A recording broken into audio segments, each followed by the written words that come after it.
Hello, welcome back to our YouTube channel.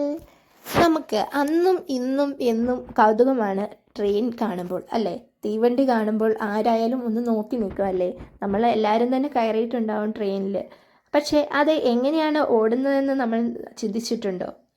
എന്ത് വെച്ചിട്ടാണ്? Petrol വെച്ചിട്ടാണോ current വെച്ചിട്ടാണോ അത് ഓടുന്നത്? നമ്മൾ അതിനെപ്പറ്റി ചിന്തിച്ചിട്ടുണ്ടോ? അങ്ങനെ ഒരു വീഡിയോയിലോട്ട് നമുക്ക് പോയാലോ?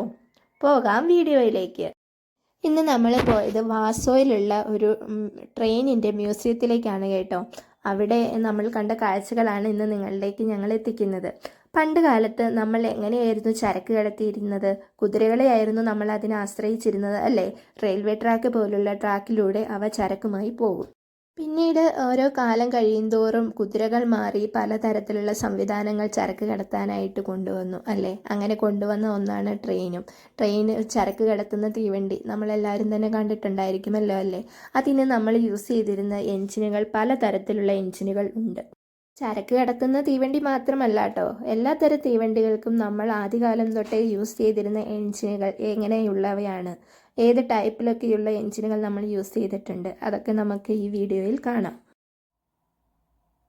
ഈ കാണുന്നത് ഒരു സ്റ്റീം എൻജിനാണ് കേട്ടോ. സ്റ്റീം എൻജിൻ എന്ന് പറയുമ്പോൾ 1837 കണ്ടുപിടിച്ച സ്റ്റീം എൻജിൻ, വെർട്ടിക്കൽ സിലിണ്ടേഴ്സൊക്കെ ആയിട്ട് അത് പോയിക്കൊണ്ടിരുന്ന റൂട്ടും ഇതിൻ്റെ അകത്ത് പറയുന്നുണ്ട്. റൂട്ട് എന്ന് പറയുമ്പോൾ നമ്മുടെ ഇവിടുത്തെ ഈ പോളണ്ട് ഈ ഏരിയ ലീപ്സിംഗ് ആൻഡ് എയ്ത്തൻ എന്ന് പറയുന്ന സ്ഥലത്ത് കൂടെ പോയിക്കൊണ്ടിരുന്ന ട്രെയിനിൻ്റെ എൻജിനാണ് ഈ കാണിച്ചിരിക്കുന്നത്.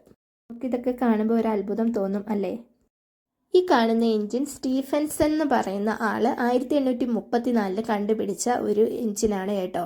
ഇത് ഫസ്റ്റ് ഓടിയത് ന്യൂറംബർഗ് എന്ന് പറയുന്ന റെയിൽവേ ലൈനിലൂടെയാണ്.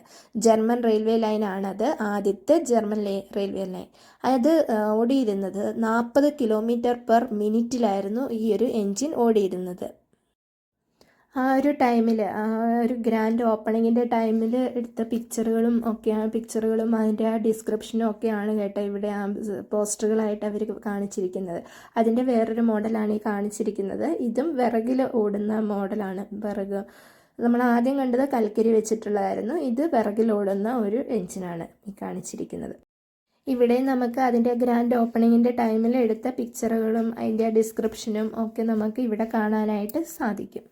ഈ കാണുന്നത് ആ ടൈമിൽ, അതായത് 1834 ആ ഒരു ടൈമിലൊക്കെ യൂസ് ചെയ്തിരുന്ന റെയിൽവേ എംപ്ലോയീസിൻ്റെ യൂണിഫോമാണ് കേട്ടോ ഈ കാണുന്നതൊക്കെ. അതൊക്കെ ഇവിടെ കാണിക്കുക എന്ന് പറഞ്ഞാൽ നല്ലൊരു കാര്യമല്ലേ? ഇപ്പോഴത്തെ കുട്ടികൾക്ക് അതൊക്കെ അറിയാനായിട്ട് വളരെ യൂസ്ഫുള്ളാകും. ഇത് വേറൊരു ടൈപ്പ് എൻജിനാണ് ഈ കാണിച്ചിരിക്കുന്നത്. ഈ എൻജിൻ വെച്ചിട്ടുള്ള ട്രെയിൻ ഏത് റൂട്ടിലൂടെയാണ് ഓടിയിരുന്നത് എന്നും ഇവിടെ ഡിസ്ക്രിപ്ഷൻ്റെ അകത്ത് നമുക്ക് നല്ല ക്ലിയർ ആയിട്ട് കാണാനായിട്ട് പറ്റും കേട്ടോ.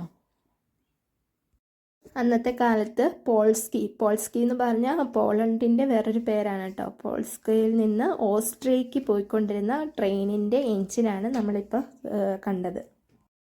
ആ ഒരു എൻജിൻ കണ്ടുപിടിച്ച ആളുടെ ഫോട്ടോസും അത് ആദ്യമായിട്ട് ഗ്രാൻഡ് ഓപ്പൺ ചെയ്ത ആ ഒരു ടൈമിൽ പിക്ചേഴ്സൊക്കെ നമുക്ക് ഇവിടെ ആയിട്ട് കാണാനായിട്ട് പറ്റും കേട്ടോ. ഇത് വേറൊരു എൻജിനാണ് ഈ കാണിക്കുന്നത്. ഇതും വിറക് വെച്ചിട്ട് ഓടിക്കൊണ്ടിരുന്ന ഒരു എൻജിനാണ്. ഇവിടെയും ആ ഒരു എൻജിൻ കണ്ടുപിടിച്ച ആളുടെ ഫോട്ടോയൊക്കെ ഇവിടെ കൊടുത്തിട്ടുണ്ട്. ഇത് കൽക്കരി യൂസ് ചെയ്തിട്ടുള്ള ഒരു എൻജിൻ. നമ്മൾ തീവണ്ടി കണ്ടിട്ടുണ്ട്, പക്ഷേ അതിൻ്റെ എൻജിൻ എങ്ങനെയാണ് ഇരിക്കുന്നത്, അല്ലെങ്കിൽ എവിടെയാണ് ഈ കൽക്കരി, വിറക് ഇതൊക്കെ യൂസ് ചെയ്യുന്നതെന്ന് നമ്മൾ ഒരിക്കലും ചിന്തിച്ചിട്ടുണ്ടായിരിക്കില്ലല്ലോ അല്ലേ? അപ്പോൾ നമുക്ക് ഈ വീഡിയോയിൽ നിന്ന് അതൊക്കെ മനസ്സിലാക്കാനായിട്ട് സാധിക്കും. ഇവിടെയും ഈ എൻജിൻ വെച്ചിട്ടുള്ള ട്രെയിൻ ഏത് റൂട്ടിലൂടെയാണ് പോയിക്കൊണ്ടിരുന്നത്, ഏത് ഡെസ്റ്റിനേഷനിലോട്ടാണ് പോയിക്കൊണ്ടിരുന്നതെന്നുള്ള അതിൻ്റെ ആ റൂട്ട് മാപ്പും ഇവിടെ കൊടുത്തിട്ടുണ്ട് കേട്ടോ. അതും നിങ്ങൾക്ക് ഇവിടെ കാണാനായിട്ട് പറ്റും. നമ്മളിപ്പോൾ ഈ കണ്ടതെല്ലാം സ്റ്റീം എൻജിനുകളാണ് കേട്ടോ. ഒരുപാട് വിറക് യൂസ് ചെയ്തിട്ടും കൽക്കരി യൂസ് ചെയ്തിട്ടും അത് ബേൺ ചെയ്ത് കിട്ടുന്ന സ്റ്റീം വെച്ചിട്ട് ഓടിക്കൊണ്ടിരുന്ന എൻജിനുകളാണ് നമ്മൾ ഇതുവരെ കണ്ടത്. ഇനി കുറച്ചുകൂടി ഉണ്ട്, അത് ഞാൻ കാണിച്ചു തരാം. സാറ്റർഡേ ആയതുകൊണ്ട് തന്നെ അത്യാവശ്യം നല്ല തിരക്കുണ്ടായിരുന്നു കേട്ടോ. വരുന്നവരെല്ലാം തന്നെ കുഞ്ഞുങ്ങളെയും കൂട്ടിയാണ് കേട്ടോ ഈ ഒരു മ്യൂസിയത്തിലേക്ക് വരുന്നത്. കാരണം അവർക്കെല്ലാം ഇത് ഭയങ്കര യൂസ്ഫുൾ ആകുമെന്ന് വിചാരിച്ചിട്ടാകാം എല്ലാവരും തന്നെ കുഞ്ഞുങ്ങളെയും കൊണ്ടാണ് ഈ ഒരു മ്യൂസിയത്തിലേക്ക് വരുന്നത്. ഇതിൻ്റെ തന്നെ എന്താ പറയുന്നത്, വലിയ ഒറിജിനൽ യൂസ് ചെയ്തിട്ടുള്ള ട്രെയിൻ പുറത്ത് നമുക്ക് കാണാനായിട്ട് പറ്റും.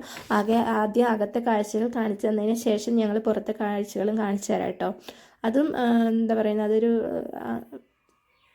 ആദ്യത്തെ ഒരു അനുഭവം തന്നെയാണ്. പണ്ട് യൂസ് ചെയ്തിരുന്ന ട്രെയിനിൽ നമുക്ക് അത് കാണാൻ പറ്റുക, അല്ലെങ്കിൽ അതിനുള്ളിലൊന്ന് കയറാൻ പറ്റുക എന്നുള്ളത് അത് ഞാൻ കാണിച്ചു തരാം നിങ്ങളെ. ഇവിടെ എല്ലാ എൻജിൻ്റെ അടുത്ത് ആ എൻജിൻ യൂസ് ചെയ്തിട്ടുള്ള ട്രെയിൻ ഏത് റൂട്ടിലാണ് ഓടിയിരുന്നത് എന്നുള്ള റൂട്ട് മാപ്പ് ഇവിടെ കൊടുത്തിട്ടുണ്ട്. ഇതെനിക്ക് തോന്നുന്നു ഒരു ഫുൾ ട്രെയിനായിട്ട് തന്നെ നമുക്കവിടെ കാണാനായിട്ട് പറ്റും.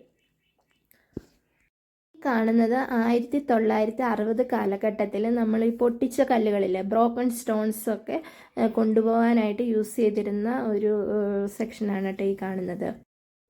ഈ കാണുന്നത് ആദ്യ കാലഘട്ടത്തിൽ ഗ്യാസ് ട്രാൻസ്പോർട്ട് ചെയ്യാൻ വേണ്ടിയിട്ട് യൂസ് ചെയ്തിരുന്ന ഒരു പാർട്ടാണ് ട്രെയിനിൽ. അതാണ് ഈ കാണുന്നത്. ഈ കാണുന്നത് പണ്ട് കാലത്ത് കൽക്കരി കൊണ്ടുപോയിരുന്ന ഒരു മോഡലാണ് കേട്ടോ ഈ കാണിച്ചിരിക്കുന്നത്. അതുപോലെ തന്നെ ദ്രാവക സാധനങ്ങൾ എങ്ങനെയാണ് ട്രാൻസ്പോർട്ട് ചെയ്തിരിക്കുന്നതെന്നാണ് ഈ ഒരു സെക്ഷനിലും കാണിച്ചിരിക്കുന്നത്. ഈ കാണുന്നത് കൽക്കരിയുടെ സ്റ്റീം വെച്ചിട്ട് ഓടുന്ന ഒരു എൻജിനാണ് കേട്ടോ. ഇത് ഭംഗിയല്ലേ കാണാൻ, റെഡ് ആൻഡ് ബ്ലാക്ക് കോമ്പിനേഷനിൽ. അപ്പോൾ അടുത്ത വീഡിയോയിൽ കാണുന്നത് വരെ എല്ലാവർക്കും ബൈ ബൈ. എല്ലാവർക്കും വീഡിയോ ഇഷ്ടപ്പെട്ടാൽ ലൈക്ക് ചെയ്ത് ഷെയർ ചെയ്ത് സബ്സ്ക്രൈബ് ചെയ്യാൻ മറക്കല്ലേ.